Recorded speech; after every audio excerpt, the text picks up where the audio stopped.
Hi there, Elevated Planet community. This is John Drew here from Elevated Planet, and today I'm with Sheila Seppi. For the premise on which your book is based, which is called Walkins, The Cosmology of the Soul. I was a big fan of Dolores Cannon and all her work, and so I was familiar with the concept already, but I had never met anybody that actually has gone through that specific experience.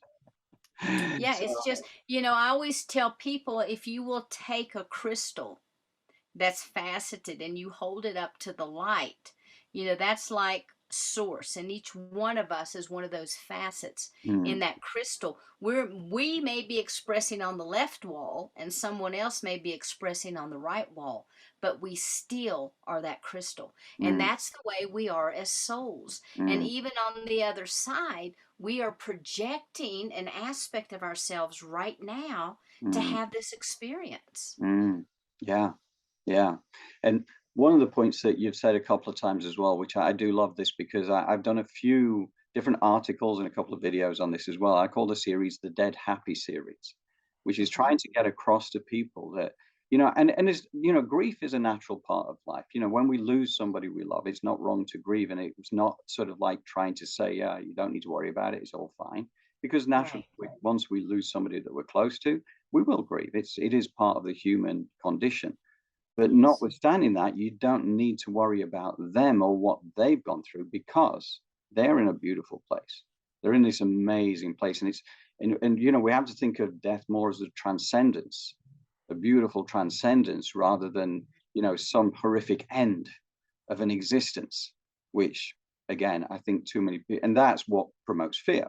When people are fearful of that change and losing their life, you never lose your life. You can't lose your life. It's impossible. Right. So dead It's happy, yeah. absolutely That's true. it's. I'll keep banging that particular drum. Now, one of the things that really intrigues me, and I don't want to keep you for too much longer, but I just want to ask about, the shamanic side of things. I know that you are heavily involved with that, obviously with Jeremy, right? Who's Uh-huh. your Hopi guide through life, and I love that because to me the Native American wisdom from so many of the past, and I think this is one of the things that I've realized over these last few years is that how much wisdom we have lost that we used to Yes. have. And we would look down on indigenous people of the past and say, oh, yeah, they knew nothing. They were worshiping this, that, and the other. Actually, you know what? They knew an awful lot more. And they lived in Right. harmony with the land, right? They didn't own the land, they were just part of the land. It was just like this beautiful wisdom that needs to be celebrated. But the shamanic traveling to the upper mid worlds, the middle world, the lower world. I that's fascinated me, and I read some of Sandra Ingerman's work and the likes, and she's very good. But whenever I've tried to do the traveling and things, you talk about having a veil. I kind of have a veil. I want to break through. Right? It's almost like I want it too much, and I, I want to do the astral stuff. I want to do all that. I struggle with it. It's like there's a veil somewhere that prevents me, even though it doesn't mean that I doubt it in any way, shape, or form, because I have no doubt. Okay, so you work with your guides, correct? Mhm, Okay.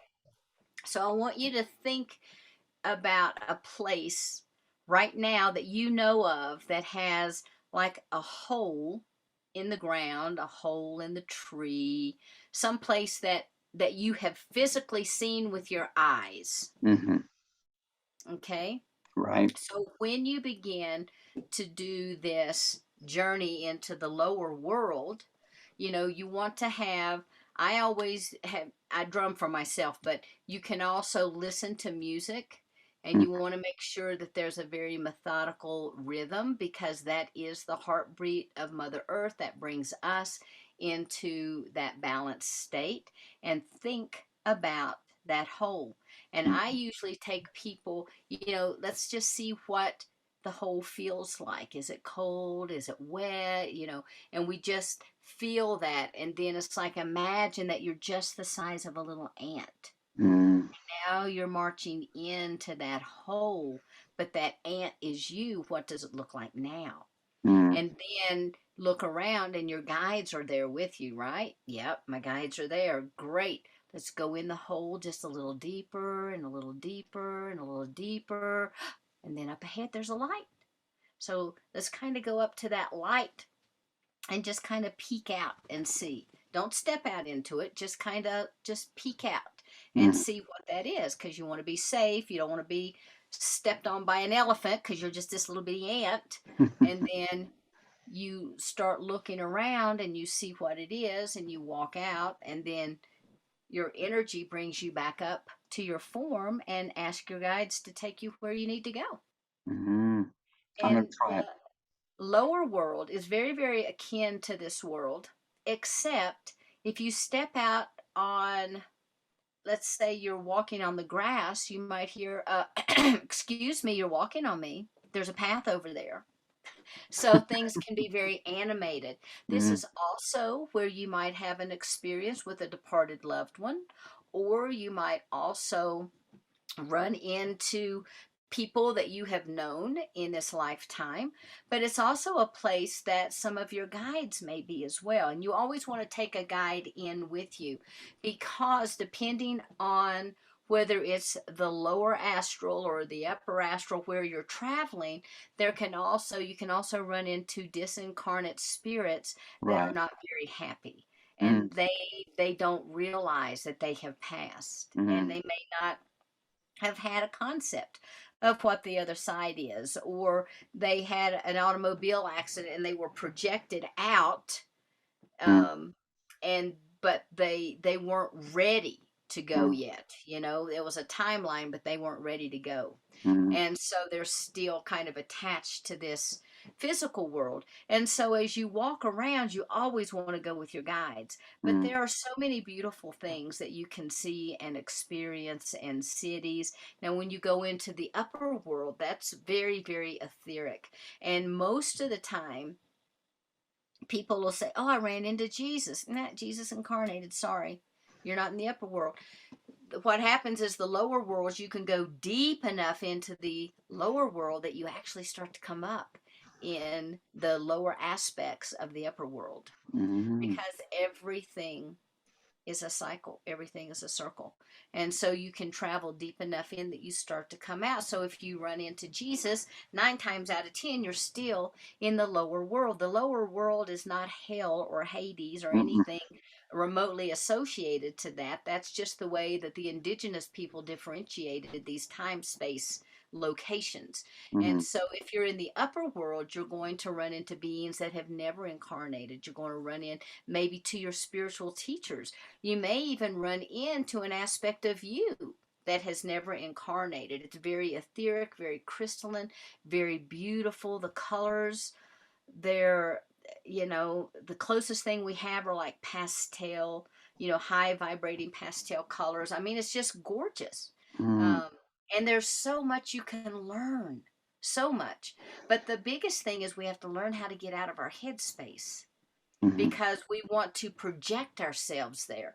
Let's just, because that's natural. Remember, Mm. we're already projecting ourselves into this body. So if we want to go to another realm, we want to project ourselves, but we just have to release that and let it go, and just drop in, like I said, like an ant. You could go into a cave, you could, however, whatever that entrance is into this planet, Mm. because Gaia will then make sure that you get through and to the other side. Mm.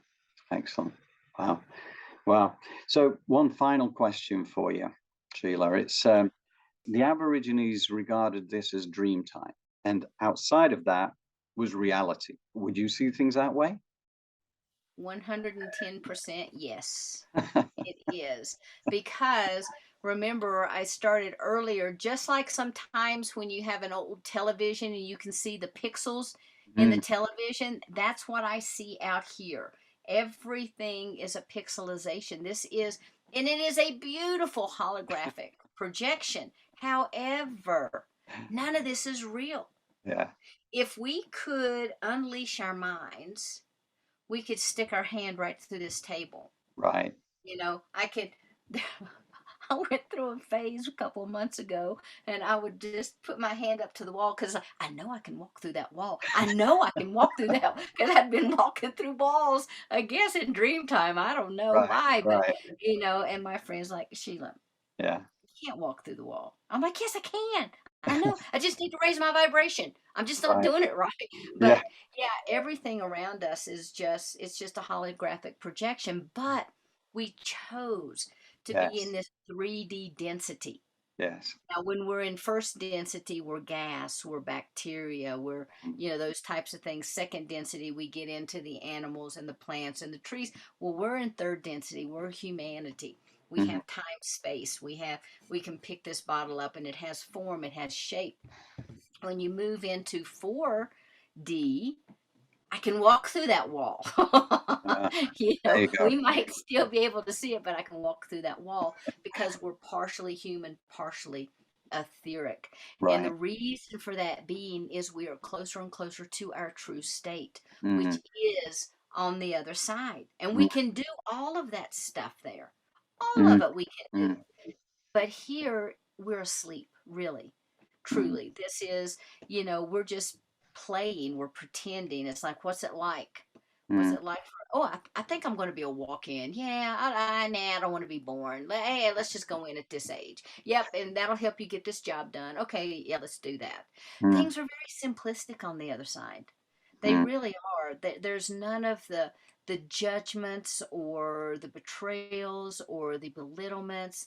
There's none of that. And mm. it is on your very best day here, amplify that to that 70 quadrillion billion or whatever that number Right. was, Yeah. you know, just amplify that. Mm, mm. Yeah. This is Incredible. definitely a dream time. Yes. And I love it because he just, Me too. as I say, it takes the pressure away. This is just an experience. You might as Yeah. well enjoy it. We have a choice, you know? Yes. We can celebrate life. We don't have to fear it. That's Right. part of the joy. And that's what we're trying to do with Elevated Planet is just sort of like bringing that sense of celebration back into life again so that we can all join the journey together as a community, and then we get community consciousness, and then that gives you a multiple effect in Beautiful. terms of the joy of it all. And that's it. That's the plan. But I Sheila, love it. I've got to say a massive thank you to you. This has been mind blowing. You know, it follows so much of the stuff that I've talked about in the past, but it's so, you know all the stuff I could talk around the periphery of it, and yet you can give us absolute detail on this, and I'm just so grateful. And you know, Thanks for having me. And, I do want people to know that if this hadn't happened to me, I wouldn't have believed it. And so if people are out there and are kind of like, yeah, I think she's just blowing some hot air, well, just know I can only share my experience. I was just saying, it's just my experience and everything my guides have shown me is the way to help me as the Sheila brain in this body to be able to understand and to grasp those things that I saw and experienced and still experience and know to be true. mm, I know everything I said, I know that I know that I know that I know and have experienced beyond a shadow of a doubt. And I hope people find something that I say to be uplifting to them or that it helps them along their journey because truly we are all just one. We are having this human experience together, and we've all agreed here to be here at this particular point in time in the history of not just humanity, but also with Gaia mm, herself. right, right, fantastic, yeah. So I would recommend to anybody who has a degree of curiosity around this to purchase Walkin's The Cosmology of the Soul. It's a piece of genius, and Oh, that's kind of like I've read a lot of good stuff in recent times, and including Dolores and some of Miguel's work and all the rest of it. But this was really adding a new layer of understanding for me. So Sheila, and it's been such an eye-opening experience having this conversation today as well. thank you. Thank you, thank you, and thank you also to our Elevated Planet community for joining us in this video. And Sheila, I hope we can touch base again at some time in the not too distant future, and you can bless us again with some more of your wisdom. Sounds fun. Love to do it.